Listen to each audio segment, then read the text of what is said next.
नमस्कार.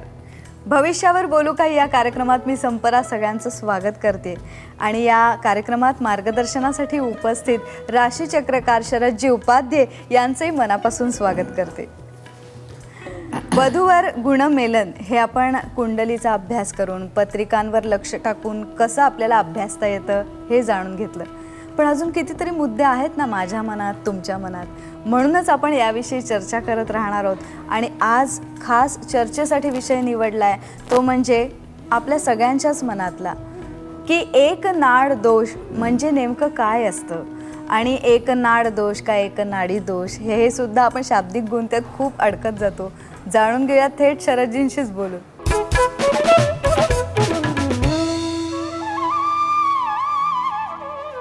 शरदजी, एक नाड दोष ही काय भानगड आहे? भानगड नाही. आपल्या ऋषीमुनींनी फार सखोल अभ्यास केला. मुळामध्ये पूर्वी जेव्हा माणूस जंगली होता, लग्न बिग्न हा प्रकार नव्हता. पुढे पुढे मनुष्य सुसंस्कृत व्हायला लागला. मग त्याने विचार केला प्रत्येक व्यक्तीच्या ठिकाणी कामवासना आहे. मग जशी माणसाला भूक लागल्यावर अन्नाची योजना पाहिजे तशी कामवासना जागृत झाल्यावर भिन्नलिंगी व्यक्तीची गरज आहे. मग त्याला धर्माचं अधिष्ठान का नाही देऊ. धर्माचं अधिष्ठान देऊन लग्न हा विषय आणला. आणि मग मॅरेज प्रोव्हाइड सोशल लीगल अशी प्रोव्हिजन. मग आता लग्न झाल्यानंतर ऑफिशियली या व्यक्तीशी संबंध ठेवायचा. पण ठेवायचा म्हटल्यावर त्यांना शपथ घ्यायला लावली आहे, धर्मेच्या अर्थेच्या कामेच्या नातीचरामी. धर्म मी तुझ्याशिवाय कोणाशी करणार नाही. मला कुठे देवळात जायचं असेल मी तुला घेऊन जाईन. तुझं नाही म्हणालीस तर मी एकटा. अर्थेच्या माझ्याचा जो पैसा येईल तो मी तुझ्या हातात ठेवेन, परस्पर खर्च करणार नाही. आणि कामेचं लैंगिक सौख्य मी तुझ्याशिवाय कोणाकडून घेणार नाही. आणि मोक्ष हा परमेश्वरानं आपल्या हातात ठेवला आहे. हे 4 पुरुषार्थ आहेत. मग विवाह झाल्यानंतर निसर्गतः शरीर संबंध आल्यावर जेव्हा मुलं होतील त्यांची जबाबदारी पण आमच्या धर्माने मानली. फार क्वचित इतरत्र विचार केला आहे. म्हणजे मुलं होतील ती मुलंसुद्धा हेल्दी व्हायला पाहिजेत. पुत्र याचा अर्थ काय? पू नावाच्या नरकापासून जो तारतो तो पुत्र. म्हणून नेहमी सुपुत्र व्हावा म्हणतात, नुसता पुत्र नको, सुकन्या व्हावी. अशी मुलंसुद्धा तुम्हाला व्यवस्थित व्हायला पाहिजेत. मग ती मुलं नीट वाढली पाहिजेत. मग मुलं होणं म्हणजे कन्सेप्शन. इथून विचार केला नाडीचा. मग तुला कदाचित आयुर्वेदिक वैद्यराजांकडे तू गेली असशील ते मार्क कर. ही 3 बोटं असतात ना, हे वैद्यराज आपल्या नाडीवर ठेवतात. या बोटाला ठोके देते ती आद्य नाडी, या बोटाला ठोके देते ते मध्य, आणि ही अंत्य. वात पित्त कफ. तुम्ही कोणीही रसिक प्रेक्षकांना म्हणून सांगतोय, तुम्ही आपापल्या पत्रिका काढा.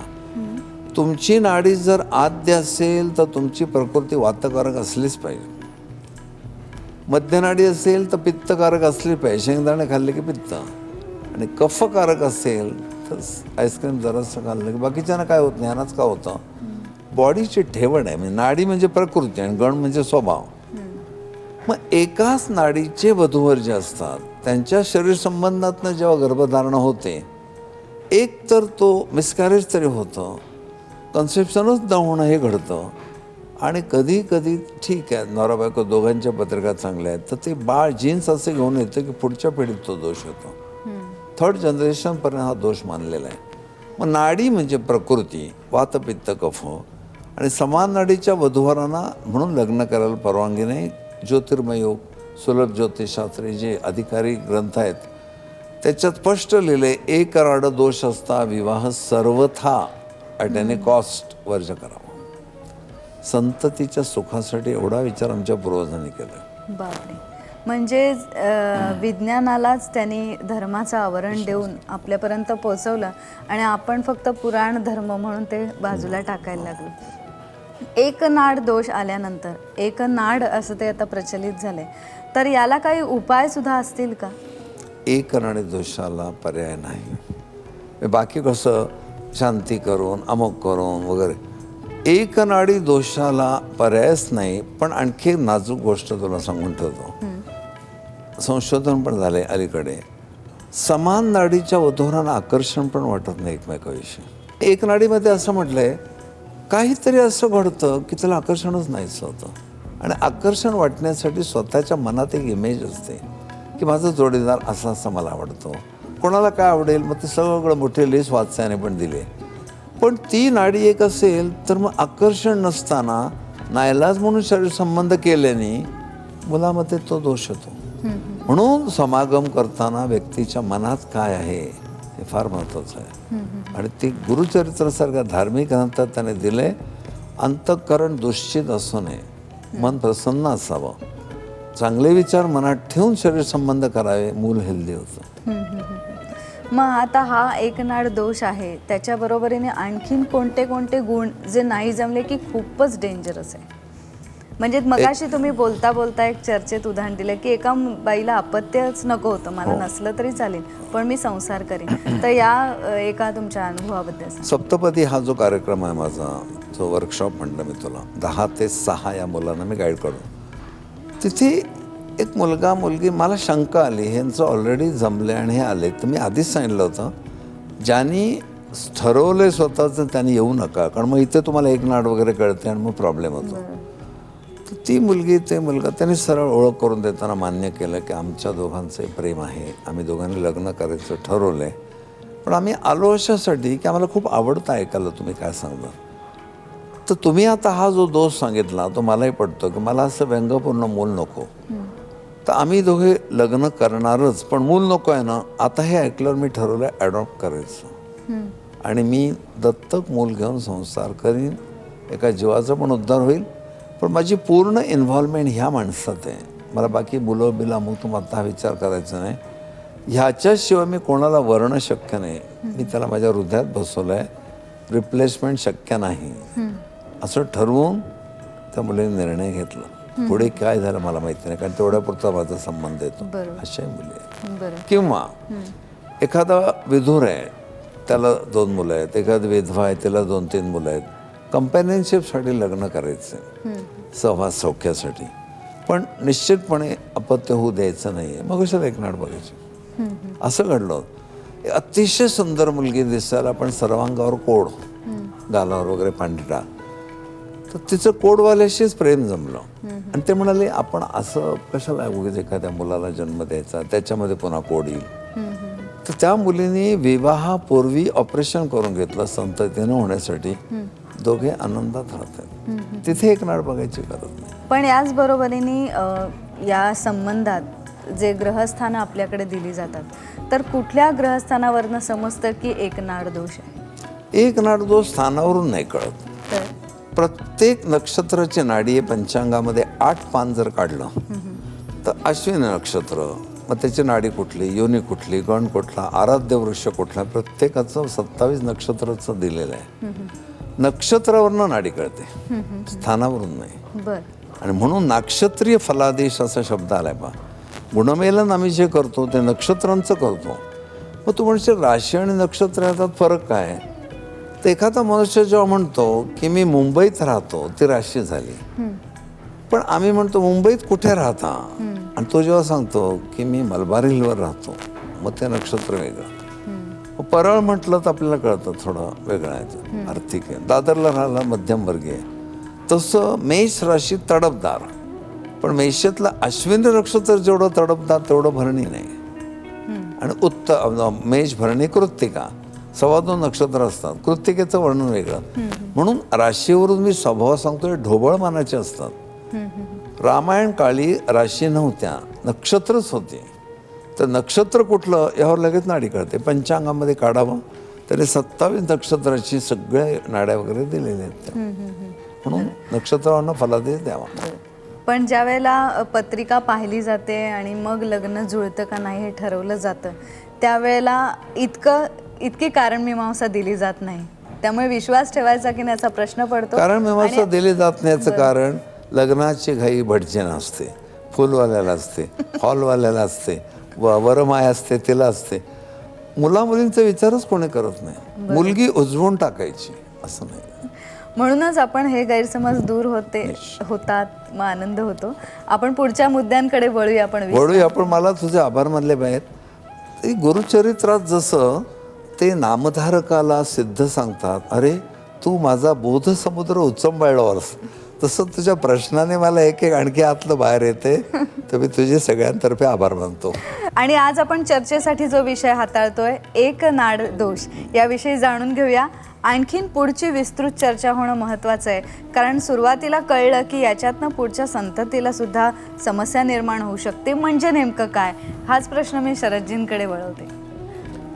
त्यापूर्वी संपदा मला एक विचारायचं आहे की तुझ्या पिढीतल्या मुलीला आता हे जे मी सगळं सांगतोय, कदाचित तुमच्या पिढीला पहिल्यांदा असं वाटायचं कसले ॲस्ट्रॉलॉजी आणि काय वगैरे, पण हे ऐकल्यावर कुतूहल वाढलंय का की अरे बापरे, आपल्या ऋषीमुनींनी एवढं शोधून काढलंय असं वाटतं ना? नक्कीच. म्हणजे जेव्हा जेव्हा तुम्ही त्याला वैज्ञानिक दृष्टिकोन देताय ना, तेव्हा तेव्हा ते आणखीन असं वाटतं डोळ्यासमोर दिसायला लागतं.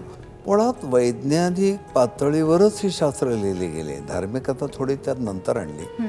16 सोमवार करून मुलगा कसा होतो एका पाश्चात्य डॉक्टरने शोधलं. तो म्हणाला, ह्या ऋषीमुनींचं आम्हाला कौतुक वाटतं की त्यांनी 16 सोमवार केलेल्या स्त्रीच्या ठिकाणी जी काही सगळे चेंजेस होतात बॉडीमध्ये हार्मोनचे, तर मुलगा व्हायला अनुकूल होतात. पण मुलगा होण्यासाठी कुठलं तरी हे द्या, औषध द्या असं नको, मानसिक बळ पण पाहिजे. मी शंकरांची उपासना करते, उपास करते, ह्या तेजाने ती बाई मुलाला जन्म देते. त्यांनी धार्मिकता आणि ही जी सगळी वैज्ञानिकता एकत्र करून फार मोठं कार्य केलं. एक नाडीशी खेळू नये असं माझं मत आहे, जर इश्यू हवा असेल तर. पण तू बघाशी जो पॉईंट म्हणला, मुलं होऊ द्यायची नसली तर एक नाड बघायला हरकत नाही, तरी एक पॉईंट उरतोच की आकर्षण नाही. बरोबर. याच्या पुढे जाऊन की जो तिसऱ्या पिढीपर्यंत दोष जाऊ शकतो, म्हणजे नेमकं काय? त्याही मुलाला मूल न होणं, की आई वडिलांची की आजोबांची एक नाड होती त्यामुळे मुलाला मूल होत नाही, नातवाला मूल होत नाही, अशा केसेस आहे. बरं. म्हणजे जेन्ट्समधनं हे सगळं येतं. आपण जे म्हणतो ना 42 पिढ्या 42 पिढ्या, तर धार्मिक शास्त्र असं म्हणतं की आपल्या इथे रेग्युलर त्या पिढ्यांचे जीन्स आहेत आणि म्हणून आपले पूर्वजांप्रमाणे काही स्वभाव आपले होतात, तसे आपण वागत राहतो.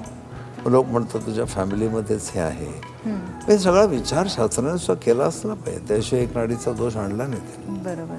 पण मग या एवढ्या ज्योतिषशास्त्राचा अभ्यास करत असताना राशी नक्षत्र सगळंच, त्याबरोबर जोडीने तुमचे एवढा अनुभव, माणसं तुम्हाला भेटतात, तर याच्यावरनं प्रत्येक वेळेला असं सत्य झालंय की जे लिहून ठेवलंय तेच सत्य घडत आलेलं. काही ठिकाणी थोडा बदल करावा लागला. जुन्या लोकांनी त्यांच्या काळाला अनुसरून काही गोष्टी लिहिल्या. हल्लीच्या काळामध्ये काही नियम एवढे स्ट्रिक्ट पाळण्यात अर्थ नाही. औषधोपचार जेव्हा नव्हते त्यावेळेला त्यांनी जे दंडक घातले होते, तर आता इतकी औषधं आणि हे उपलब्ध आहेत की उपाय आहेत, तर थोडं फ्लेक्झिबल करायला हरकत नाही. पण बेस त्यांचा चुकलेला नाही. त्याने विचार करूनच ते सगळं लिहिलं आहे. तर गुणमेलनामध्ये नाडी हा फार महत्त्वाचा रोल आहे. कारण लग्न झाल्यानंतर काही वर्ष ठीक असतं, पुढे स्त्री गुरफटते मुलाबाळामध्ये ना. मग आता एखाद्या बाईला असं जर वेडवाकडे अवयव असलेलं मूल झालंय, आंधळं पांगळं आहे, ऐकू येत नाही, किती आयुष्य उद्ध्वस्त होतं तिचं. बाकी सांसारिक जीवन चांगलं आहे, पण मुलाला घेऊन बाहेर जायचं तरी लाज वाटते. हे सगळं एक नाडीमुळे घडू शकतं. मग कशाला खेळायचं त्या गोष्टी? शास्त्रकारांनी नाही सांगितलंय ना, श्रद्धा ठेवून ते नाही करावं, किंवा समयाचे सादर व्हावे, होईल त्या मुलाला मग त्याप्रमाणे वाढवलं पाहिजे. तर नाडी दोष फार महत्त्वाचा आहे. बरोबर. की प्रत्येक अगदी पुराण मतवादी अशी लोक आपण जी टाकतो, पण तीच मतं आपल्याला पुढच्या कितीतरी पिढ्या साथ देणारच ते असतं, हे आपल्याला खूप उशिरा कळतं. आपल्याला लवकर कळलं असं समजूया. आणि आयुर्वेदात याचा उल्लेख कसा सापडतो एक नाड दोषाचा, ते जाणून घेऊया. आयुर्वेदीय म्हणजे मेडिकल ॲस्ट्रॉलॉजी हे ब्रांचच आहे. आयुर्वेदामध्ये सुद्धा ग्रहांचा उल्लेख आहे, राशींचा उल्लेख आहे, कुठल्या ग्रहाने हीट वाढते वगैरे असं सगळा उल्लेख आहे. साधी गोष्ट सांगतो तुला, रत्न तुम्ही वापरताना प्रवाळ भस्म म्हणजे काय? पोळ्यापासून बनवलेलं. हिरक भस्म हिऱ्यापासून बनवलेलं. मौक्तिक भस्म मोत्यापासून बनवलेलं. तर आयुर्वेदाचा उल्लेख केला म्हणजे थोडं रत्नाला स्पर्श करतो म्हणजे कळेल. आयुर्वेदात असं सांगितलं आहे, हिरा हा विधवा, विद्यार्थी आणि ब्रह्मचारी याने वापरू नये. नवीन लग्न झालेल्या जोडप्याने अवश्य वापरावा आणि वेश्याने सतत वापरावा. एक साधं वाक्य, पण लगेच आपल्या लक्षात येतं विधवा विद्यार्थी आणि ब्रह्मचर्य यांनी का वापरू नये, म्हणजे हे कामवासना वाढवत असलं पाहिजे. वेश्यानी सतत का वापरावं, त्यांचा धर्मच आहे तो पुरुषाला आकर्षित करणे. आणि नवीन लग्न झालेल्या जोडप्याला त्याची खूप गरज असते. आता कळतं की हेराचा आपण जाळला तर खाली जे उरतं त्याला कार्बन आडो म्हणतात. तेच हिरक भस्म, 90% कार्बन. 90% कार्बन असलेलं हे हिरक भस्म बनवतात. ते ह्या नवीन लग्न झालेल्या जोडप्याने सुद्धा जर खाल्लं तर तो मधुचंद्र आणखी चांगला साजरा करतात. पण मी त्यात आणखी एक ॲड केलं आहे, ज्याची बायको दीर्घकाळ माहेरी गेले त्याने पण हिरा वापरू नये, ते जाणीला त्रास होतो. पण ही लक्षात घेण्यासारखं आहे की ह्या लोकांना माहिती होती सवय. पानाचं उदाहरण घ्या ना, आपल्या नवऱ्याला रोज रात्री झोपताना गोविंद विडा करून द्यावा असं धर्मशास्त्र सांगतं. वेश्याने सतत विडा खावा, पण मगाप्रमाणे विद्यार्थ्यांनी विडा खाऊ नये. त्यांनी काय केलं, नियम दिले, एक्सप्लेनेशन दिलं नाही. त्यामुळे ही पिढी मागे वळली की तुम्ही आपलं नुसतं सांगत जाऊ नका, कारणच सांगा. आता कळतं हा विड्यामधला हा सगळा जो भाग आहे, अंश आहे, तो फार कामवासना वाढवणार आहे. म्हणजे आयुर्वेदामध्ये याचा उल्लेख आहे. तर तू वाटतेस ते बरोबर आहे. आयुर्वेदीय ज्योतिष असा शब्दच आहे. ज्योतिर्विद्या कशी आहे, तर कुंडलीच्या 12 घरांना पण रोग कळतात, अवयव कळतात, ग्रहांवरून रोग कळतात. मंगळ उष्णतेचा कारक, चंद्र शैत्याचा कारक. मग अमुक ठिकाणी चंद्र असतं तर माणसाला शैत्य होतं. ही दोन्ही एकमेकाला पूरक आहेत. म्हणून मला आयुर्वेदिक कॉलेजमधनं हे कॉस्मिक थेरपी या विषयासाठी बोलावतात. मी संबंध रत्नावर त्यांना ती माहिती देतो. कुठलं रत्न वापरलं असतं, शारीरिक परिणाम काय होतात. रत्न ही रोगहारक आहे, भाग्यकारक नाही आहे. हे वापरलं की काय लॉटरी लागली असं नसतं. हे रत्न वापरल्यावर तुमच्या शरीरात काहीतरी फरक पडतो आणि त्याची गरज आहे का ही पत्रिका बघून ठरवायचं असतं. बरोबर. आणि ते तुमचं आरोग्य ठीक राहिलं की तुम्ही येणाऱ्या संकटावर मात करू शकता. जसं आपण बी कॉम्प्लेक्स घेतो, बॅलन्स करतो ना, तसं एक कॉस्मिक रे थेरपी सायन्स आहे. तुमच्या शरीरात सप्तरंग आहेत आणि ते प्रिझममधनं तुम्ही पाहिलेत. डोळे पाहिले तर डोळ्याच्या खाली लाल रंग दिसतो. लाल रंगामुळे आपल्याला दृष्टी येते. आंधळ्या माणसाकडे पाहत्या लाल रंग नसतो. किंवा नोज इज ग्रीन, नाकावर हिरवा रंग आहे. श्वसनच सगळं हिरव्या रंगामुळे होतं. म्हणून हिरव्या रंगाचा निषेध नाही केला, सदा हरित म्हटलंय. इव्हन एखाद्या वृद्ध माणसाला आपण असं म्हणतो की जर हिरवट आहे, मग हे हिरवा रंग हा फारच तेजाचा कारक, सतेजपणाचा कारक. असे रोग पण आहेत. आणि म्हणून आपल्या करतलाचा विषय जेव्हा आपण घेऊ तर करतलाच्या रंगावर सुद्धा मी बोलेन आणि तुला सांगेन. आणि हे नाकारता येत नाही, कारण आपण म्हणतो ना अमुक मुलगी लाजली आणि तिचा चेहरा आरक्त झाला. आपण असं नाही म्हणत ती लाजली आणि काळी ठिक्कर पडली. म्हणजे तुमच्या भावनावर सुद्धा रंग खेळतात. लाजले की आरक्त होतो, घाबरले की पांढरे फाटक पडते, निराश झाले की काळवंटते. हे सगळे रंगाचे सुद्धा आयुर्वेदातलेच खेळ आहेत आणि तेच रंग रत्नात असतात. म्हणून रत्नाची उपचार पद्धती आहे. याच्यानं लक्षात येते की वेद, उपनिषद, सूत्र ही सगळी एकात एक गुंफलेली आहेत आणि सगळ्याचा उद्देश उत्तम आयुष्य घडावं हाच त्याच्या मागे आहे. हो, पण मला हे ऐकता ऐकता तुझा चेहरा गंभीर होत चाललेला दिसतोय. काय कारण आहे बरं? माझा गंभीर झालेला दिसतोय चेहरा. कारण ज्ञान मिळाल्यावर एक आनंद वाटला, पण टेन्शन आल्यासारखं का होतंय? नाही, कारण अनेक आपल्याला ईमेल्स आलेत, त्याच्यातनं एक अतिशय महत्त्वाचा विषय आलेला आहे, मंगळाविषयी. अच्छा. तर त्याच्याविषयी आपण बोलूया आपण पुढच्या या कार्यक्रमाच्या भागामध्ये. त्या विषयाकडे वळतानाही मला दडपण येते. प्रेक्षको, आज आपण या विषयावर इथे थांबतोय आणि तुम्हीच आम्हाला सुचवल्याप्रमाणे आणि प्रत्येकाच्या मनात असलेला हा जिवंत विषय आहे की मंगळाचं काय, हा मंगळ कोण आहे आणि तो का अधेमध्ये येतो, हेही जाणून घेऊया आपण आपल्या भविष्यावर बोलू काहीच्या पुढच्या कार्यक्रमात. तोपर्यंत नमस्कार.